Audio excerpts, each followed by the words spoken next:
અને હવે વાત કરીએ દાનના ડખાની।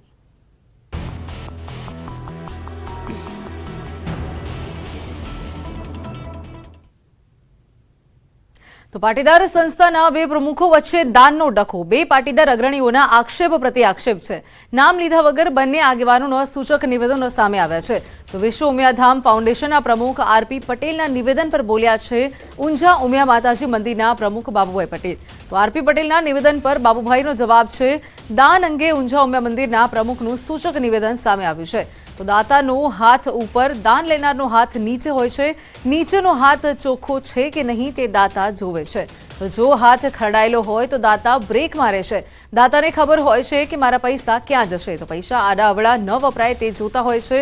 ત્યારે આપનારને દાનના સદુપયોગની ચિંતા હોય છે। તો આ કમિટીમાં હિસાબ માંગીએ તો તે પણ નથી અપાયો। ત્યારે અગાઉ વિશ્વ ઉમિયા ફાઉન્ડેશનના પ્રમુખ આરપી પટેલે દાન અંગે ટકોર કરી હતી। તેમણે કહ્યું હતું કે મોટાભાગના લોકો દાન લખાવીને યોગ્ય સમય દાન આપતા હોય છે, પરંતુ અમુક લોકો રાજકીય મહત્વાકાંક્ષા વધારવા દાનની જાહેરાત કરે છે, પરંતુ દાન નથી આપતા અને અનેક પ્રોજેક્ટમાં જેના કારણે વિલંબ પણ થાય છે। તો આવા લોકોએ દાન આપવા પાછળનો હેતુ લોકોએ સ્પષ્ટ રાખવો જોઈએ અને સમયસર દાન અચૂકથી આપવું જોઈએ।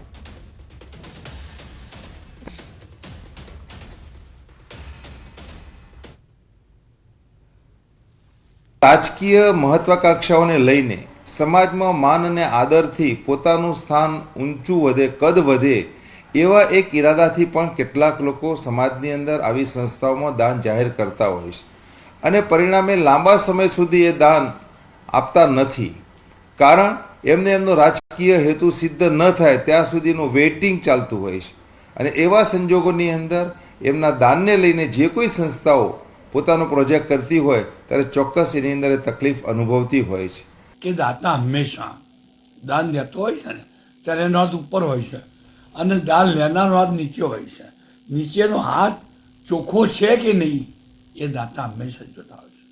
જો હાથ ખરડેલો હોય તો દાતા એમથી બ્રેક મારે દાનમાં, કારણ કે એને ખબર છે કે મારા પૈસા એ ગેરવેજ બી ના વપરાય, આડાવરા પૈસા ના વપરાય। દાન દેનાર પણ દાન દેશે એનો સદુપયોગ થાય એની એ ચિંતા કરતા હોય।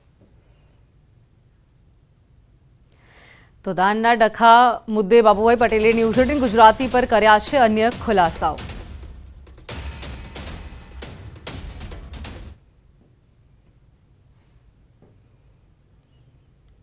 તો અમારા રાજકારણને ક્યાં લાભ કાઢવાનો હતો?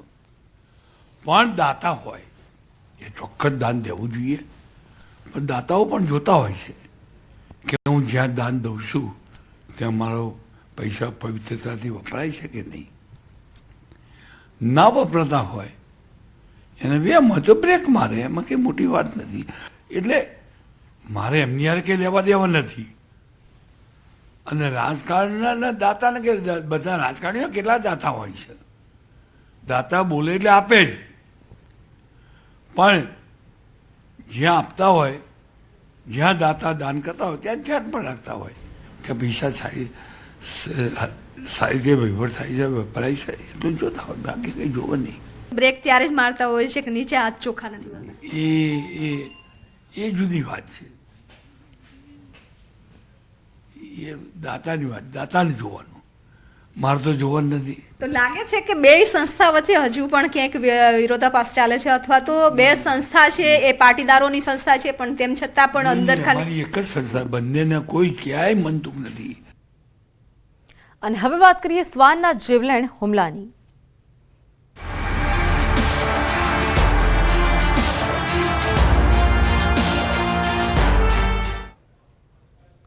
સુરતમાં રખડતા શ્વાનનો આતંક યથાવત છે, ત્યારે નાનપુરા વિસ્તારમાં વિદ્યાર્થી પર હુમલો કર્યો છે શ્વાને। તો ઇસ્માલપુરા ઉમરવાડામાં વિદ્યાર્થીને બચકા ભર્યા છે। તો હાલમાં વિદ્યાર્થીની નવી સિવિલ હોસ્પિટલમાં ખસેડાયો છે। તો ફરી એકવાર શ્વાનનો આતંક યથાવત જોવા મળી રહ્યો છે। સુરતમાં રખડતા શ્વાને કહેર મચાવ્યું છે।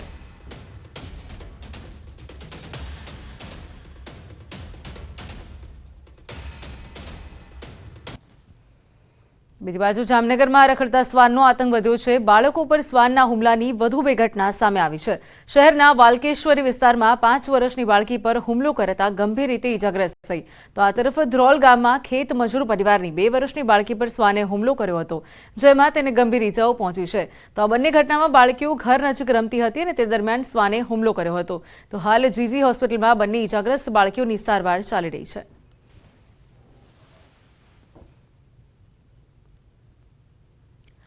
તો આ તરફ રખડતા ઢોર બાદ પાલતુ શ્વાનનો મામલો હાઈકોર્ટમાં પહોંચ્યો છે. અમદાવાદના ઈસનપુર પોલીસ સ્ટેશનમાં શ્વાન કરડવા અંગે ફરિયાદ નોંધાઈ હતી. શ્વાન માલિકની બેદરકારીથી અગવડતા થતી હોવાની પણ રજૂઆત કરાઈ હતી. તો જે તે સમયે આ મામલે સિટી સિવિલ એન્ડ સેશન્સ કોર્ટમાં અરજી પણ દાખલ કરવામાં આવી હતી, જેમાં 2 વર્ષ બાદ પણ ન્યાયિક કાર્યવાહી આગળ ન વધતા હાઈકોર્ટમાં અરજી કરવામાં આવી છે. તો હાઈકોર્ટમાં અરજીમાં વયમનસ્ય રાખ્યા વગર જ 30 દિવસમાં સુનાવણી કરવાનો આદેશ પણ આપ્યો છે.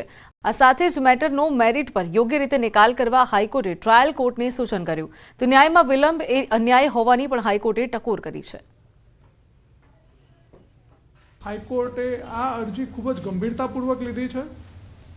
નીચેની કોર્ટના વર્તણૂકને પાયાથી વખોડી નાખી છે અને ટ્રાયલ કોર્ટને એવી સૂચના આપી છે કે કોઈપણ પ્રકારના વયમનસ્ય રાખ્યા વગર આજની તારીખથી 30 દિવસમાં સુનાવણી કરીને મેટરને મેરિટ્સ ઉપર યોગ્ય રીતે નિકાલ કરવો. તો આ તરફ ગાંધીનગરમાં દીપડાની દહેશત દેખાઈ છે. દહેગામ તાલુકામાં દીપડાએ 6 લોકોને ઘાયલ કર્યા, ત્યારે કડજોદરા ગામમાં દીપડો બન્યો છે આફત. હુમલો કરી દીપડો પાસેના ખેતરમાં સંતાયો હતો. વન વિભાગની ટીમ ગામમાં પહોંચી છે, ત્યારે દીપડાને પાંજરે પૂરવા કવાયત હાથ ધરાઈ છે. તો ગાંધીનગરમાં દીપડાની દહેશત નજરે પડી છે. દીપડાને પાંજરે પૂરવા હાલ કવાયત હાથ ધરાઈ છે. દીપડાએ હુમલો કર્યો હતો, ત્યારે 6 લોકોને આ હુમલામાં ઘાયલ કર્યા છે. દીપડો હુમલો કરીને પાસેના ખેતરમાં સંતાયો છે, ત્યારે ગાંધીનગરના અધિકારીઓ હાલ દોડતા થયા છે અને દીપડાને પાંજરે પૂરવા માટે વન વિભાગે કાર્યવાહી હાથ ધરી છે. કડજોદરા ગામમાં દીપડો આફત બન્યો છે, ત્યારે દીપડાની દહેશતમાં 6 લોકો ઘાયલ થયા છે. વન વિભાગની ટીમ ગામમાં પહોંચી ગઈ છે, ત્યારે તપાસ ચાલી રહી છે. દીપડો ક્યાં છે તેને પાંજરે પૂરવા માટે કવાયત હાથ ધરાઈ છે. ઘટનાની જાણ થતાં તાત્કાલિક વન વિભાગ જે છે ઘટના સ્થળે પહોંચી ગયેલ છે. દીપડો હુમલો કરીને પાસેના ખેતરમાં સંતાયો છે, ત્યારે હાલ દીપડાને પકડવા માટે તજવીજ હાથ ધરાઈ છે. પાંજરે પૂરવા માટેની તજવીજ હાથ ધરાઈ છે.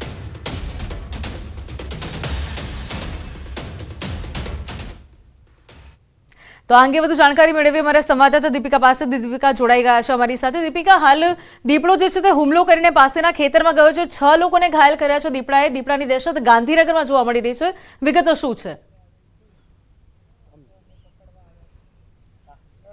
બિલકુલ, દહેગામ તાલુકાનું એક ગામ છે કડજોદરા. ગામના 6 લોકો છે, તેમને ઈજાગ્રસ્ત તેઓ થયા છે. દીપડાના કારણે તેઓ ઈજાગ્રસ્ત થયા છે. દીપડો છે કડજોદરા ગામની સીમ વટાવીને હવે બીજું જે ગામ શરૂ થાય છે થાંભલિયા ગામ, ત્યાં ગયો છે અને તેને કારણે ખાસ કરીને ફોરેસ્ટ વિભાગની જે ટીમ છે તે ટીમ આગળ પહોંચી છે. અલગ અલગ જગ્યા પર પાંજરા ગોઠવી દેવામાં આવ્યા છે. અત્યારે ખાલી સીમ જોઈ રહ્યા છો. આ સીમથી આગળ ખાસ કરીને દીપડો પકડવા માટે ફોરેસ્ટ વિભાગના તમામ લોકો છે, અધિકારીઓ પણ અહીં ઉપસ્થિત છે. તેઓ ખાસ કરીને અલગ અલગ જગ્યા ઉપર પાંજરું મૂકીને તેઓ કાર્યવાહી કરી રહ્યા છે. ઘણા બધા લોકો પોલીસ ડિપાર્ટમેન્ટ પણ અહીં જોડાયેલું છે. આપ જોઈ રહ્યા છો કે તમામ લોકો અહીં ખાસ કરીને દીપડાને પકડવા માટે જે તજવીજ સવારથી જે ઘટના બની તેને લઈને તમામ લોકો છે તે અહીં ઉપસ્થિત છે. શું નામ છે આપનું અને ઘટના બની ત્યારે તમે અહીંયા કેટલા વાગે પહોંચ્યા?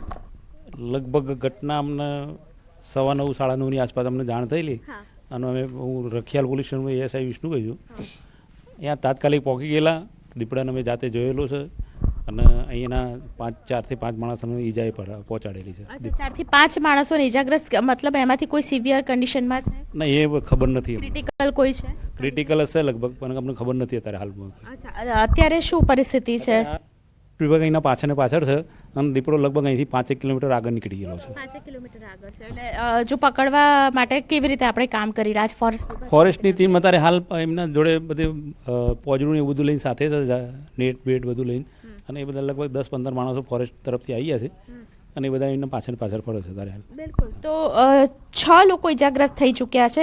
ગામ જાહેરાત કરી દેવામાં આવી છે કે આવી રીતે દીપડો છે ગામની સીમની આસપાસ છે, એટલે ધ્યાન રાખવું જોઈએ. અને જે ગામ ખાસ કરીને આપ જોઈ રહ્યા છો કે આ જે જગ્યા ઉપરથી આ ભાઈ આવી રહ્યા છે બાઇક લઈને, આ જગ્યાથી આગળ જે આપ ગાડી પણ દૂરથી જોઈ રહ્યા હશો, તો આ જગ્યાથી આગળ ખાસ કરીને દીપડો પકડવાની જે તજવીજ છે તે હાથ ધરવામાં આવી છે.